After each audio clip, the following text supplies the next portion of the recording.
조갑제TV 시청자 여러분 안녕하십니까. 2021년 6월 26일 저녁 6시입니다. 어제 김일성 남침 70주년을 맞아서 이준석 국민의힘 대표가 페이스북에 남긴 글을 읽어봤습니다. 이 글은 일부분은 이념 무장이 잘 안 된 상태가 아니냐 하는 것을 느끼게 해주었고, 다른 부분은 상당히 잘 썼다 하는 느낌이 들어서 이 두 부분으로 나뉩니다. 이 이념 무장이 잘 안 된 분이 아니냐 하는 생각이 들었던 그 부분을 제가 오늘 좀 설명을 드리겠습니다. 어제 이렇게 썼습니다. 한국전쟁 발발 71주년을 맞아 국가를 위해 희생된 영령들을 기억하며 추모합니다. 그리고 이념의 대립이 가져왔던 폭력의 잔인함에 다시 한번 진지를 칩니다. 이념의 대립이 심화의 갈등으로 발달했고, 그 갈등이 서로에 대한 몰이해와 혐오로 변질하여 분단의 아픔이 깊어졌습니다. 다시는 반복되어서는 안 됩니다. 이 대목입니다. 우선 한국전쟁 발발 71주년이라고 하면 안 되죠. 6.25 남침 전쟁이라고 해야 됩니다. 이 문장 하나가 굉장히 중요하죠. 6.25 전쟁 발발 71주년이냐 아니면은 6.25 남침 전쟁 71주년이냐 이렇게 쓰는 것에 따라서 전체 글의 맥락이 달라집니다. 한국전쟁 발발 71주년이라는 말은 미국 사람들이 저 외국에서 쓸 수 있는 말입니다. 그러나 남침을 당한 우리로서는 6.25 전쟁 71주년 이렇게 써야 맞습니다. 원래 옛날에는 6.25 사변이라고 했습니다. 그리고 6.25 동란이라고 했습니다. 그 이유가 있습니다. 우리는 북한을 국가로 인정하지 않습니다. 그런데 전쟁은 국가와 국가 사이에 하는 겁니다. 그래서 6.25 사변, 6.25 동란이라고 불렀던 것입니다. 링컨은 우리가 남북전쟁이라고 부르는 것을 전쟁이라고 부르지 않았습니다. 남북군이 반란을 일으켰다 이렇게 불렀습니다. 반란이라고 불렀습니다. 남북군의 반란이라고 불렀습니다. 정확한 언어를 사용하는 사람들은 그렇게 용어를 선택을 합니다. 그러다가 한 60년대부터 외국에서 코리안 워 하니까 우리도 한국전 이렇게 부르기 시작했다는 점을 말씀드리고, 여기에서 이념의 대립이 가져왔던 폭력의 잔인함에 다시 한번 진저리를 칩니다. 이념의 대립이 심화해 갈등으로 발달했고, 그 갈등이 서로에 대한 몰이해와 혐오로 변질해 분단의 아픔이 깊어졌습니다. 다시는 반복되어서는 안 됩니다. 이 대목은 이준석 대표가 이념 자체를 싫어하는 사람으로 보이게 합니다. 조국 같은 골수 좌익에 대하여 당신은 공산주의자 아니냐 이렇게 따지면은 저쪽에서 항상 반박하는 게 또 색깔론이냐 이렇게 나옵니다. 그러면은 그게 아니고 이렇게 말하고 물러나면은 이게 지는 겁니다. 그런 사람을 연상시킨다 이겁니다. 하나씩 따져보겠습니다. 6.25는 이념의 대립이 맞습니다. 그러나 그것 때문에 폭력적으로 변질된 것이 아닙니다. 자유민주주의 대 공산주의의 대결에서 나쁜 이념은 공산주의이지 자유민주주의가 아닙니다. 폭력은 이념 대결에서 생긴 게 아닙니다. 폭력은 공산주의에서 생긴 겁니다. 폭력이 이념 대결 때문이라고 하면은 우리까지 물고 들어가는 겁니다. 그게 아니죠. 공산주의가 폭력성을 가지고 있으니까 남침을 한 겁니다. 불가피하게. 공산주의 속성이 원래 그렇습니다. 그 다음에 서로에 대한 몰이해와 혐오로 변질의 운우는 이게 양비론입니다. 서로가 잘못했다 이 말이거든요. 동족 상잔이란 말도 이거 절대 써서는 안 됩니다. 동족끼리 서로 죽이고 싸웠다는 것인데 아니죠. 북한 공산주의자들이 우리를 치니까 우리는 살기 위해서 싸운 겁니다. 그렇게 살기 위해서 싸운 사람과 죽이려고 덤벼든 사람을 똑같이 취급하는 게 동족 상잔이란 말입니다. 근데 이준석 대표의 어제 글도 동족 상잔식의 양비론입니다. 양비론은 양쪽이 다 나쁘다는 겁니다. 한쪽이 나쁜데 양비론이라고 하면은 대한민국이 억울한 거죠. 전쟁 범죄자 김일성 세력과 맞아 싸운 대한민국을 같이 비난하는 형식이고, 김일성은 악이고 불의이며 대한민국은 선이고 정의인데 이 양쪽을 섞어버리는 겁니다. 이러면은 이념 전쟁에서 이길 수가 없습니다. 그래서 이 대목이 이준석 대표가 여러 가지 장점에도 불구하고 아직 이념 무장은 약하구나 하는 느낌을 받게 했는데, 이것은 보수 정치인으로서는 좀 문제가 있습니다. 그래서 이념이란 말에 대해서 제가 좀 정리를 해 볼 생각입니다. 이념은 한자로 쓰면 확실합니다. 이론 있지 않습니까? 그리고 관념할 때 그념자 아닙니까? 생각. 그러니까 이건 이렇게 정의하면 됩니다. 한자가 정말 참 위대한 문자라는 것을 알 수가 있습니다. 이념이라는 것은 글자 그대로 이론화된 신념입니다. 이론화된 신념을 줄여서 이념이라고 합니다. 신념이라는 것은 그냥 개인적 소신이지만은 이념으로 이론화되어 있으면은 통용성이 넓어 집단적이 됩니다. 신념보다 이념이 훨씬 커지고 강합니다. 그래서 이념이라는 것은 이론화된 신념이라고 하는 것입니다. 이 인터넷 백과사전 사전인 위키피디아에 이데올로기를 치면은 이렇게 말이 나옵니다. 사상의 조직된 집합체다. 아주 근사한 표현입니다. 사상의 조직화된 집합체가 바로 이념, 즉 이데올로기다. 참고로 이데올로기라는 말이 바로 이념인데, 그렇게 번역한 사람은 일본 사람들입니다. 일본 사람들이 명치 유신 전후해가지고 외국 문물을 받아들일 때 많은 것을 번역을 했습니다. 한자로 번역을 했습니다.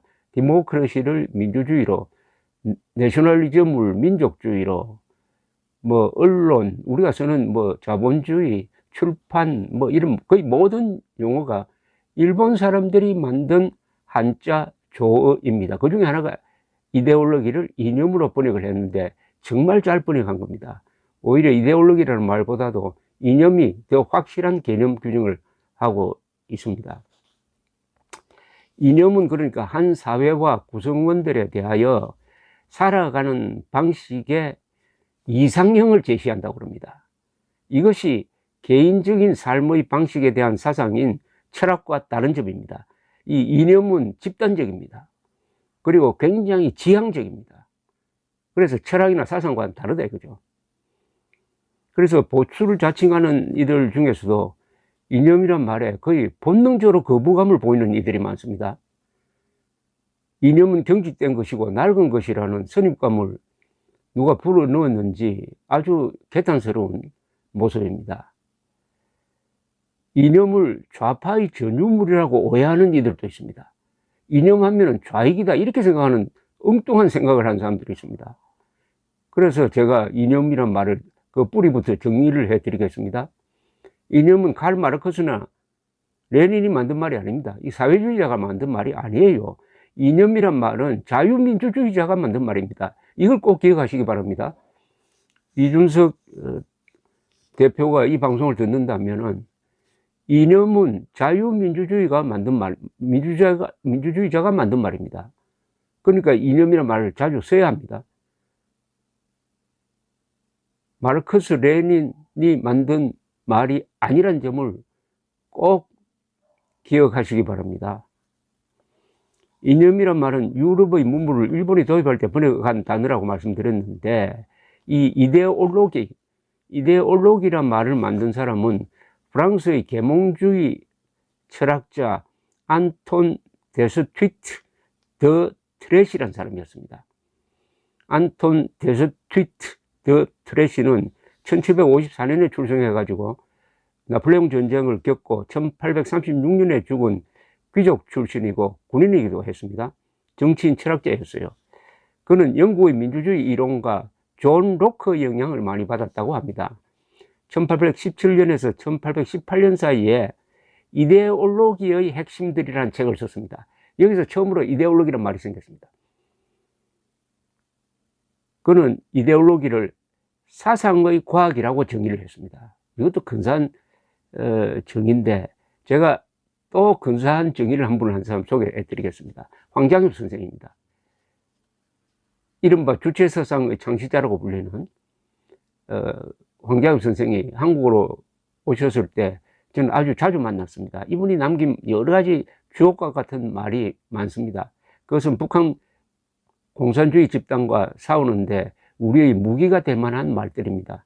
주옥과 같은 어록 중에서 지금도 기억하고 있는 것은, 황장엽 선생은 이념은 공동체의 이해관계에 대한 자각이라고 했습니다.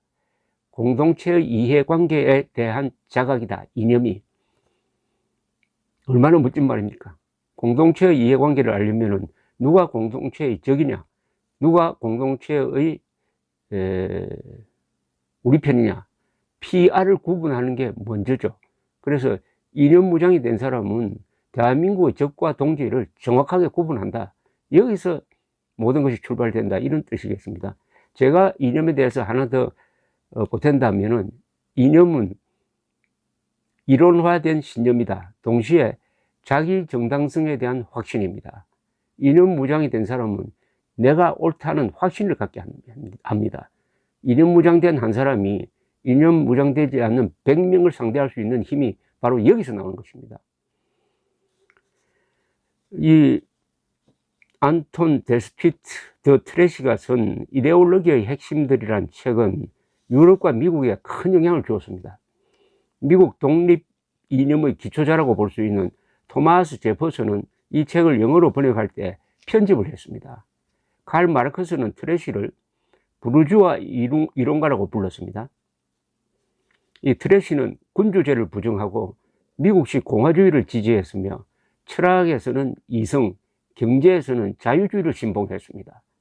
그 이데올로기는 사회민주주의와도 거리가 멀고 요사이 우리가 말하는 자유민주주의적 신념에 매우 가깝습니다. 그런 생각을 가진 사람이었기 때문에 오히려 이념의 중요성을 더 깊게 인식했을 것으로 보입니다. 윌라드 A. 뮬린이라는 사람이 이념을 4가지 특징으로 분류를 했습니다. 이념은 이 4가지 특징이 있다, 이렇게 정의를 했어요. 첫째, 이념은 인간의 인식 체계에 대한 영향력을 가진다고 했습니다. 즉 인생관, 세계관, 역사관에 영향을 준다는 뜻입니다. 두 번째, 이념은 가치 평가를 유도한다고 했습니다. 무엇이 옳고 그른가에 대한 평가, 즉 정의감이나 가치관에 영향을 준다는 뜻입니다. 이념 무장이 되면은 올바른 가치 판단을 하게 만든다는 것이죠. 세 번째, 이념은 행동을 위한 가이드라인을 제공합니다.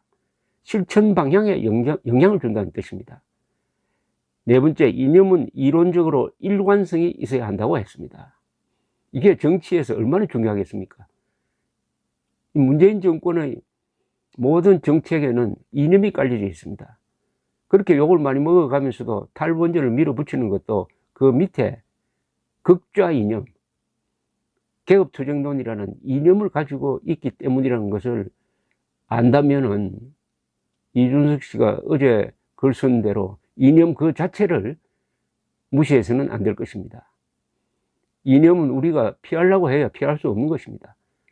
지금 남북 간에 이루어지고 있는 이 대결의 근본은 뭐냐면, 민족사의 정통성과 삶의 양식을 놓고 다투는 타협이 불가능한 총체적 권력투쟁인데, 이걸 간단하게 줄이면은 바로 이게 이념투쟁입니다. 이념투쟁.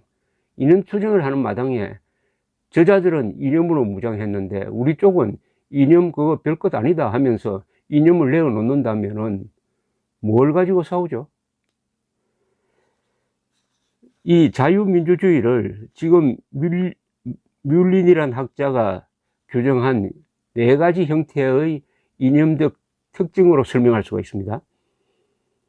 자유민주주의는 구성원들의 인식체계, 인생관, 세계관, 가치관, 실천 방향에 영향을 주는 일관성이 있는 이론입니다. 그러니까 이 자유민주주의가 이념입니다. 이념. 자유민주주의가 따로 있고 이념이 따로 있는 게 아닙니다. 보수가 작은 정부와 경제성장을 강조하고 실용주의를 중시하는 것은 자유민주주의라는 이념에서 우러나오는 자연스러운 행동입니다. 그러니까 이념을 공유하면 많은 사람들이 놀라울 정도로 한결같은 행동을 보입니다. 저절로 단결하게 만든다 이거죠. 보수 정치인은 지극히 이념적 인간일 수밖에 없는 이유입니다. 자유민주주의를 국가 이념으로 담은 대한민국 헌법 체계 안에서 활동하고 있기 때문입니다. 그럼에도 좌익 사상으로 무장된 자칭 민주투사들에게 영향을 받은 이들 중에는 자신들은 이념적인 인간이 아니고 그렇게 되어서는 안 된다고 생각합니다. 이준석 대표가 이런 생각에 물들면은 안 됩니다. 어제 쓴 글은 혹시 이런 생각을 갖고 있는 것이 아니냐 하는 제가 걱정을 하게 만들었습니다. 이념에 대한 무지와 오해가 하나 있는데, 중도신령이란 말입니다. 중도신령은 그게 이념이 아닙니다. 하나의 방식입니다. 근데 이념은 중도신령과 같은 이런 게 아닙니다. 이념은 이론화된 신념이기 때문에 이게 전략입니다. 사상입니다. 그러나 전술이나 방식은 아닙니다. 자유민주주의자가 중도신령으로 갈 수가 있어요. 중도신령으로 간다고 해가지고 자유민주주의, 반공자유민주주의를 포기하면 안 된다는 거죠. 그것은 전략과 전술을 혼동하는 겁니다. 자유민주주의는 이념이니까 포기할 수가 없습니다. 그것은 대전략입니다. 그러나 중도신령이라는 것은 정권을 잡기 위해서 어떻게 한다 하는 것이니까 아주 유연하게 선택할 수 있는 거죠. 한반도에서 이념은 그래서 가장 큰 전략이라고 불립니다. 무엇이 국가 이익이고 누가 대한민국의 적이고 동지인지를 알게 해주는 겁니다. 아까 말씀드린 황정엽 선생님 말씀대로 이념은 공동체의 이해관계에 대한 자각이기 때문입니다. 하나 덧붙인다면 자기 정당성에 대한 확신을 주는 것이 이념입니다. 이념이 정립되지 않는 정치는 반드시 공동체에 해를 끼칩니다. 왜냐하면 피와 구별을 못한다는 거죠.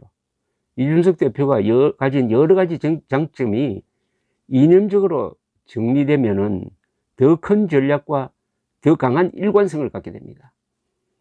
이준석 대표가 상대하는 문재인 세력은 이념 집단입니다.